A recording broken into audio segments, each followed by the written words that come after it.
بسم اللہ الرحمن الرحیم۔ السلام علیکم ورحمۃ اللہ وبرکاتہ۔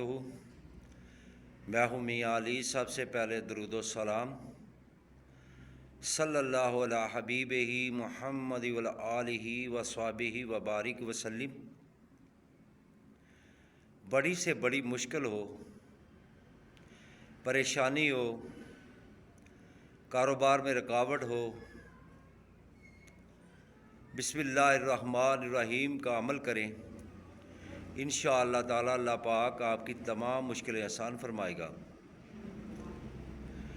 جو کچھ پہلی کتابوں میں تھا اللہ نے تمام قرآن پاک میں نازل فرما دیا، جمع کر دیا، اور قرآن پاک میں جو کچھ بھی ہے اللہ رب العزت نے اس کو سورۃ بقرہ میں جمع فرمایا، اور جو کچھ سورۃ بقرہ میں ہے اللہ رب العزت نے اس کو سورۃ فاتحہ میں جمع کیا، اور جو کچھ سورۃ فاتحہ میں ہے اللہ رب العزت نے بسم اللہ الرحمن الرحیم میں جمع فرمایا،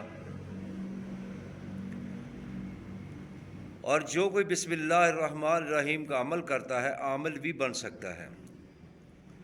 اس کے دو طریقے میں آپ کو بتاؤں گا، جو آپ کو مناسب لگے وہ کر لیں۔ میرے بھائی، اگر آپ کو میری ویڈیو اچھی لگے تو اس کو لائک اور شیئر کرنا۔ اگر آپ میرے چینل پر نئے ہو تو میرے چینل کو سبسکرائب کرنا، ساتھ لگی بیل آئیکن کو پریس کرنا تاکہ ہر نئی آنے والی ویڈیو کا نوٹیفیکیشن بر وقت آپ کو مل سکے۔ اگر نبی پاک صلی اللہ علیہ وسلم پر درود پاک کثرت سے پڑھا کریں تو ہر مشکل اللہ پاک آپ کی آسان فرمائے گا۔ تو دعا ہے کہ اللہ رب العزت ہم سب کو 5 وقت نماز پڑھنے کی توفیق عطا فرمائے، نبی پاک صلی اللہ علیہ وسلم پر درود و سلام پڑھنے کی سعادت نصیب فرمائے۔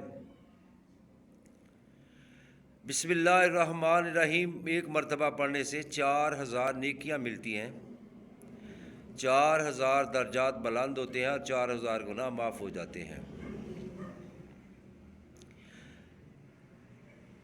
میرے بھائی، جب نماز پڑھیں تو فلسطین کے مسلمانوں کو نہ بھولا کریں، ان کے لیے دعائے خیر کیا کریں۔ اللہ پاک ان کو صبر عطا فرمائے اور ان کی مشکلات کو آسان فرمائے اور مشکلات ان کی دور فرمائے۔ اللہ پاک ان کی غیابی مدد فرمائے۔ جتنے مسلمان گھروں میں ہسپتالوں میں بیمار ہیں اللہ پاک ان کو صحت کا عملہ عطا فرمائے۔ اگر آپ مجھ سے روحانی علاج کروانا چاہتے ہیں تو میرا ڈسکرپشن میں واٹس ایپ نمبر موجود ہے، آپ مجھے وائس میسیج کر دیا کریں۔ بعد نماز مغرب ان کے سوالات کے جواب بھی دیے جاتے ہیں، ان کے لیے دعائے خیر بھی کی جاتی ہے۔ اگر کوئی بڑی سے بڑی مشکل آ جائے تو آپ نے یہ عمل کرنا ہے، پورے یکسوئی کے ساتھ کرنا ہے، اس نیت کے ساتھ کرنا ہے کہ اللہ ہم پر راضی ہو جائے، اللہ ہم پر راضی ہو جائے۔ اللہ ہماری تمام مشکلیں آسان فرما دیں گے جب اللہ ہم پر راضی ہوگا۔ تو آپ نے سب سے پہلے جو عمل میں بتانے لگا ہوں، آپ نے نماز فجر کے بعد کر لیں، نماز عصر کے بعد کر لیں، نماز مغرب کی یا نماز عشاء کے بعد کر لیں۔ کوئی بھی روحانی عمل کرنے سے لیے ضروری ہوتا ہے کہ 5 وقت نماز کی پابندی کریں۔ آپ نے ایک تسبیح کرنی ہے بسم اللہ الرحمن الرحیم، اور آپ نے اللہ رب العزت کی بارگاہ میں سجدہ کرنا ہے۔ بہتر ہے کہ آپ 2 رکعت نماز نفل صلاۃ الحاجت ادا کر لیں، اس کے بعد ایک تسبیح کریں، پھر اپنے رب کی بارگاہ میں سجدہ ریز ہو کر دعا کریں کہ اللہ یہ میری مشکل ہے آسان فرما دے، یا بیمار ہے تو بیماری سے شفا کے لیے دعا کریں، کاروبار میں رکاوٹ ہے تو اس کے لیے دعا کریں، رزق کی تنگی کے لیے دعا کریں، یا کسی نے جادو کیا ہوا اس کے لیے دعا کریں اللہ مجھے شفا عطا فرما، حسیب ہے کسی اوپر سایہ ہے اس کے لیے دعا کریں، جو بھی آپ کی دنیا کے معاملات ہیں اس کے لیے دعا کریں، اللہ پاک آپ کو شفا عطا فرمائیں گے۔ یہ بسم اللہ الرحمن الرحیم بہت بڑا مجرب عمل ہے اور پرتاثیر عمل ہے۔ ایک تو ایک تسبیح والا عمل ہے، دوسرا ہے کہ آپ بعد نماز عشاء اگر 41 دن اول اور آخر 11 مرتبہ درود پاک کے ساتھ 786 مرتبہ پڑھتے ہیں تو اللہ کی بارگاہ میں جو بھی دعا کریں گے اللہ پاک اسی وقت قبول فرمائیں گے۔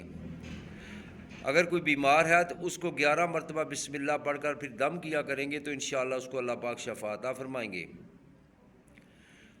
اگر کاروبار میں برکت چاہتے ہو تو بسم اللہ الرحمن الرحیم 21 مرتبہ پڑھ کر اپنے کاروبار میں جب بیٹھے تو دم کریں اور اپنا حصار کریں، انشاءاللہ اللہ پاک آپ کی حفاظت فرمائیں گے، اللہ پاک آپ کے کاروبار میں برکت عطا فرمائیں گے، کیونکہ بسم اللہ الرحمن الرحیم بہت پرتاثیر عمل ہے۔ آپ اس کو پورے یکسوئی کے ساتھ کریں، خشوع و خضوع کے ساتھ کریں، تنہائی میں بیٹھ کر کریں۔ اللہ پاک ہم سب کو نیک کام کرنے کی توفیق عطا فرمائے، اور بسم اللہ الرحمن الرحیم کا عامل اگر بننا چاہتے ہیں تو وہ میں انشاءاللہ کسی اور ویڈیو میں بتاؤں گا کہ بسم اللہ کا عمل کس طرح بنا جا سکتا ہے۔ آپ کو کوئی بھی دنیاوی مسئلہ ہو، دشواری ہو، مشکلات ہو تو لا تعداد مرتبہ بسم اللہ پڑھا کریں، اللہ پاک آپ کی رہنمائی فرمائیں گے۔ السلام علیکم ورحمۃ اللہ وبرکاتہ۔